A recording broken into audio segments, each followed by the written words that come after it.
गर्मी की छुट्टियां शुरू हो गई थीं। हर घर में कहीं घूमने जाने की बातें चल रही थीं। कोई पहाड़ों की टिकट देख रहा था, तो कोई गांव जाने की तैयारी कर रहा था। ऐसे ही एक दोपहर रूही अपनी माँ के पास आकर बोली, माँ, इस बार हम कहाँ चलेंगे? माँ मुस्कुराई और बोली, सोच रही हूँ, इस बार नानी के घर चलते हैं। बस इतना सुनना था कि रूही और उसका छोटा भाई अनुज खुशी से उछल पड़े। सच में? नानी के घर? दोनों ऐसे सामान पैक करने लगे जैसे कल ही दुनिया घूमने निकलना हो। कभी कपड़े बैग में डालते, फिर निकालते, फिर खिलौने रखते, फिर माँ से पूछते, माँ, नानी के यहाँ आम आए होंगे ना? शाम को रूही की माँ ने अपने पति से कहा, इस बार बच्चों को माँ के घर लेकर चलते हैं, वो भी बहुत याद करती हैं। पिताजी हल्का सा मुस्कुराए। हाँ, बच्चों को भी तो वही असली छुट्टियां याद रहेंगी। अगले दिन स्टेशन पर अलग ही रौनक थी। किसी के हाथ में स्टील का डब्बा, किसी के कंधे पर बड़ा बैग, चाय वाले की आवाज, चाय, गरम चाय, और बच्चों की आंखों में सफर शुरू होने की चमक। ट्रेन धीरे धीरे प्लेटफॉर्म छोड़ने लगी।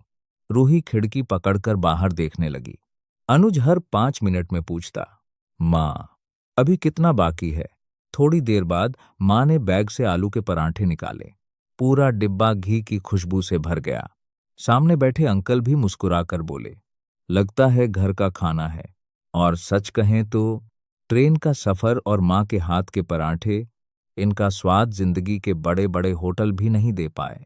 रात में ट्रेन की थक ठक थक ठक के बीच बच्चे माँ की गोद में सो गए। सुबह जब आंख खुली तो खिड़की के बाहर खेत थे, मिट्टी की खुशबू थी और गांव करीब था। स्टेशन पर उतरते ही दूर से नानी दिखाई दी। सफेद सूती साड़ी, आंखों में चमक और चेहरे पर वही पुराना अपनापन। अरे मेरे बच्चों आ गए। नानी ने दोनों को ऐसे गले लगाया जैसे बरसों की कमी पूरी हो गई हो। नानी का घर बड़ा नहीं था, लेकिन वहां दिल बहुत बड़े थे। सुबह छत पर चिड़ियों की आवाज, दोपहर में आम के पेड़ के नीचे चारपाई, शाम को गली के बच्चों के साथ पकड़म पकड़ाई, और रात में नानी की कहानियां। ऐसा लगता था जैसे मोबाइल से बाहर भी एक खूबसूरत दुनिया होती है।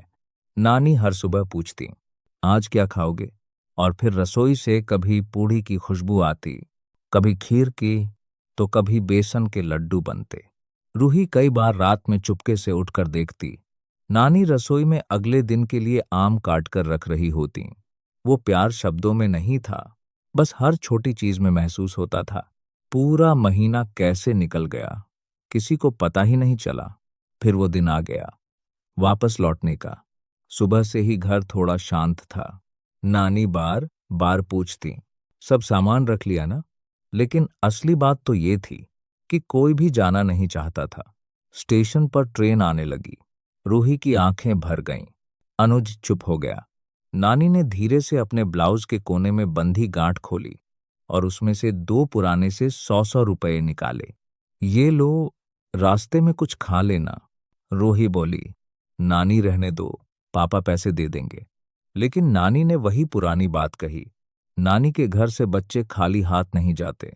उन 100 रुपयों की कीमत शायद बाजार में कम थी, पर उस नोट में नानी का प्यार, दुआ और इंतजार बंधा होता था। ट्रेन चलने लगी। नानी प्लेटफॉर्म पर खड़ी हाथ हिलाती रहीं और रूही खिड़की से उन्हें तब तक देखती रही जब तक वो धुंधली होकर आंखों से ओझल नहीं हो गईं।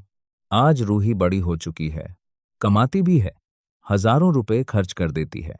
लेकिन जब भी पुराने बैग से वो मुड़ा हुआ 100 का नोट मिलता है, दिल अचानक बचपन में लौट जाता है।